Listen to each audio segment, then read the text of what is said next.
Boa noite. Nós somos o grupo para o trabalho de Sistemas Embarcados 1, composto por Daniel, João Pedro e Rogério, no qual o objetivo do trabalho seria desenvolver um jogo de reação utilizando contadores, temporizadores e interrupção. Esse jogo de interrupção você é avaliado de uma nota de 0 a 9, sendo 0 muito rápido e 9 muito lento. Bem, nós começamos, né, nosso código estruturando ele com a biblioteca. A gente vai incluir, né, a biblioteca, a gente vai definir a nossa biblioteca para o microcontrolador PIC16F628A. E logo abaixo nós temos a configuração dos fusíveis, que é justamente para poder definir as funções do que o PIC precisa fazer ou que ele não precisa fazer. Logo depois da configuração dos fusíveis, nós temos as definições que servem justamente para poder facilitar tanto a escrita quanto a leitura do nosso código. Então a gente estaria atrelando, por exemplo, né, o pino, o RE0 a LED 1. Então ficaria muito mais fácil de entender o que seria o LED 1. Ou a gente estaria botando todos os pinos da porta B para o nome, ou a porta B, né, para o nome display seg, de 7 segmentos, para poder justamente a gente saber que nós estamos tratando do display. Então ficaria muito mais intuitivo o código. Logo abaixo nós temos então a função de a declaração de algumas variáveis, e para isso a gente, né, utilizou a função de cblock 0x20, que vai abrir um banco na qual podemos inserir registradores. Logo abaixo, então, a gente tem a declaração dos registradores, que é o nosso contador do tempo por zero, nosso ciclo de 3 segundos, nosso ciclo de 4 segundos, nosso contador em segundos, nossa pontuação, que vai receber justamente o valor da pontuação para piscar no display, e o estado, que se refere ao estado do botão. E a gente tem aqui o nosso NDC, que é justamente para poder fechar essa cadeia de comandos de, né, declaração. Bem, logo depois nós temos aqui, né, a declaração dos nossos vetores de reset e da nossa interrupção, sendo justamente na ordem o org0x00, nosso vetor de reset. Nós temos logo abaixo uma função de goToInício, que está pulando toda essa parte do código para ir para o início, que é uma função que vamos falar mais para frente. Logo abaixo disso, nós temos o org0x04, que é o nosso vetor de interrupção, né, ele vai estar habilitando nossa interrupção. Nós temos aqui o bitfile setClear, tanto para o nosso temporizador 1 quanto para o nosso temporizador 0. A gente tem o goToTimer 1 e goToTimer 0, que é justamente para poder ir para essas funções do timer. E nós temos nosso Rectify, que serve justamente para poder retornar da interrupção e restaurar o estado anterior do código. Bem, agora a gente tem a nossa função de início. A gente tem na início a nossa configuração das portas. Então a gente tem aqui, né, o bitsetFile status RP0, que é para a gente poder selecionar o banco 1 de registradores. A gente então declara as nossas entradas e saídas dos pinos da porta A, movendo para o literal de trabalho 0x04, e configurando o RE2 como botão, ou seja, como entrada, RE0 e RE1 como saídas.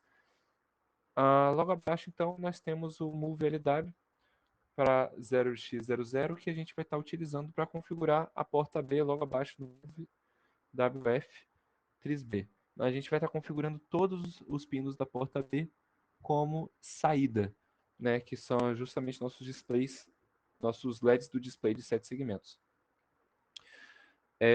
Logo abaixo, então, a gente tem o nosso bitClearFile status RP0, que a gente vai poder selecionar o banco 0. Bem, a gente tem agora a configuração dos periféricos de inicialização. A gente vai ter aqui o bitsetFile port A LED 1, para a gente poder acender o LED 1. Abaixo a gente vai apagar o LED 2. A gente vai ter o MoveLW 0x00, que é para limpar o display. de qualquer informação que tenha anterior nele já gravada, e a gente vai mover então, né, para o nossa função declarada lá em cima, né, nossa definição do display de 7 segmentos, que é para a porta B. A gente tem aqui a configuração do nosso timer zero, então a gente vai ter aqui o bit set file status rp0, que é para selecionar o banco novamente.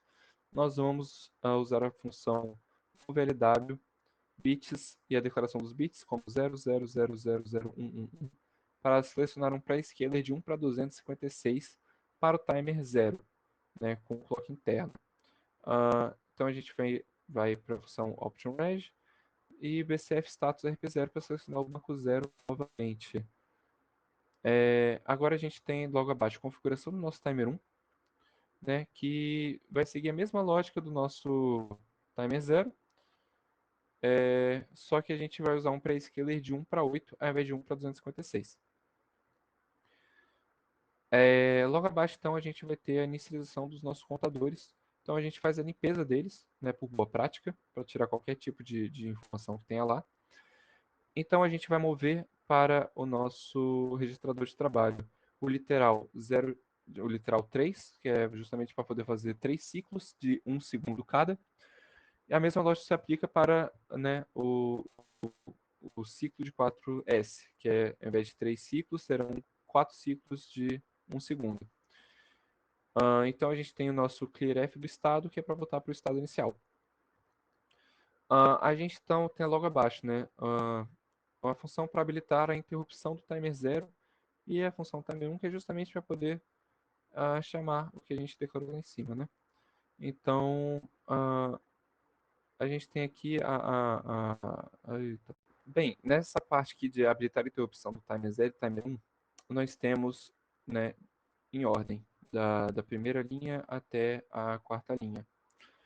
A gente tem a instrução para habilitar a interrupção do overflow do timer 0, que é quando o timer 0, né, transborda, que é a flag de interrupção ser ativada.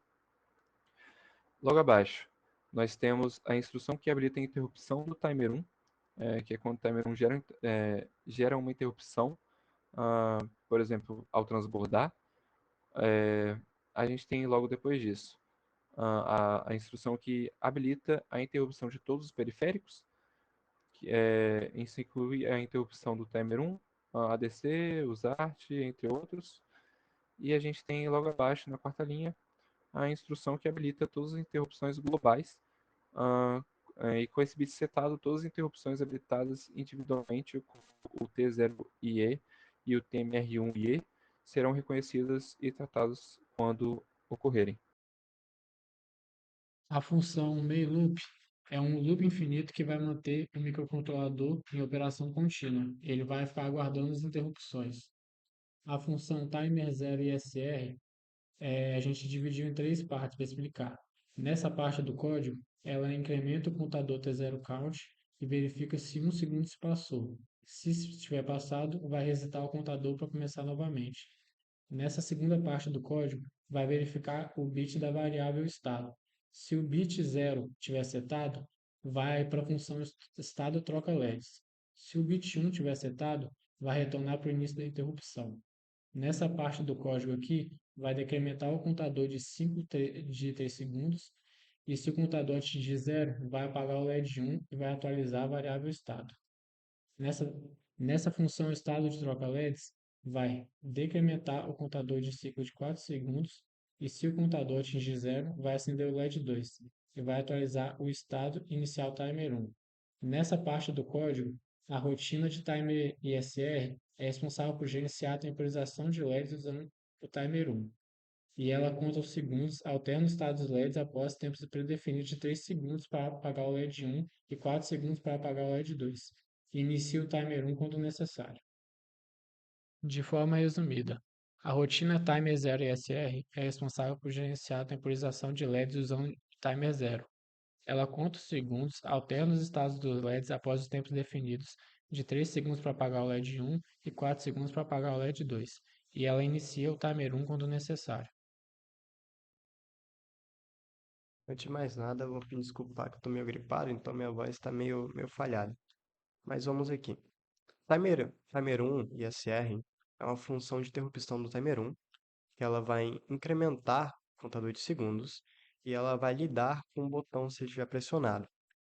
Então, se o botão ele estiver pressionado, ele vai ir para a função botão pressionado. Se ele não estiver pressionado, ele vai voltar para o início e ficar aguardando o botão ficar pressionado novamente. Bom, o botão pressionado, o que vai acontecer é o seguinte: ele vai chamar a função calcula pontuação. Após chamar a função calcula pontuação, ele vai chamar a função valor do display valor, e depois ele vai chamar o reiniciar jogo. Depois disso, ele vai voltar para o início da interrupção. Voltando um pouquinho lá em cima, o timer 1, ele também vai, assim que chegar no timer 1, ele vai iniciar com uma contagem de segundos para contar o tempo que o LED 2 acendeu até o botão ser pressionado. Agora vamos para a função calcula pontuação. Nessa função, nós tentamos fazer foi uma forma dele calcular a pontuação a partir dos segundos. Então, até 1 segundo ia ter uma pontuação 0, até 2 segundos pontuação 1 e assim por diante. Até chegar a um determinado valor, que a partir dali vai ser sempre 9. Ele demorou demais, então agora vai ser a pontuação mínima, que é 9. Ou seja, nós vamos calcular a pontuação com base na contagem de segundos do timer 1, que vai aumentar o valor literalmente conforme o tempo passa. E depois temos a função pontuação display. Na função pontuação display, nós vamos inicialmente mover o valor da pontuação da função anterior para W e vamos chamar uma outra função que é o mapa do display. E vamos mover W para o display. Nessa função, nós temos aqui mapeado cada número do display. A gente foi testando um por um até formar o número correto e fazer aqui, 0 até 9. Depois nós temos a função reinicia o jogo, que é basicamente nós vamos limpar as variáveis. O contador de segundos, vamos limpar a variável auxiliar t0 count, vamos limpar a pontuação, vamos zerar os ciclos de 3 segundos e 4 segundos e vamos setar novamente o LED 1 como ligado e o LED 2 como desligado e vamos limpar a variável estado e voltar para o início com o Rectify. Então, resumidamente, esse código ele configura e controla os LEDs e um display de 7 segmentos usando temporizações na entrada de um botão. E nós usamos interrupções para gerenciar temporizações e realizar ações baseadas no estado atual nas entradas do usuário. Nós temos agora umas ponderações finais sobre as dificuldades, os desafios encontrados para fazer esse código. Foi referências da internet, que a gente encontrou muita pouca, não que pouco assunto na internet, mas é que a forma que os códigos que eu encontrei, professora, eles eram mais para Arduino, como se fosse uma interface de Arduino. Aulas, tem inclusive no YouTube, tem um canal com mais de quase 100 aulas de assembly, só que a forma que ele explica, ele usa um simulador e no simulador o código dele é bem parecido com a forma que a gente está aprendendo agora no Arduino. Então eu tive uma dificuldade em encontrar material para estudo fora dos slides, principalmente sobre o timer 1 e o timer 0. Eu tentei fazer inicialmente mudar o clock e depois contar um contador para contar os clocks a cada vez que o código ia rodando, mas não estava dando não.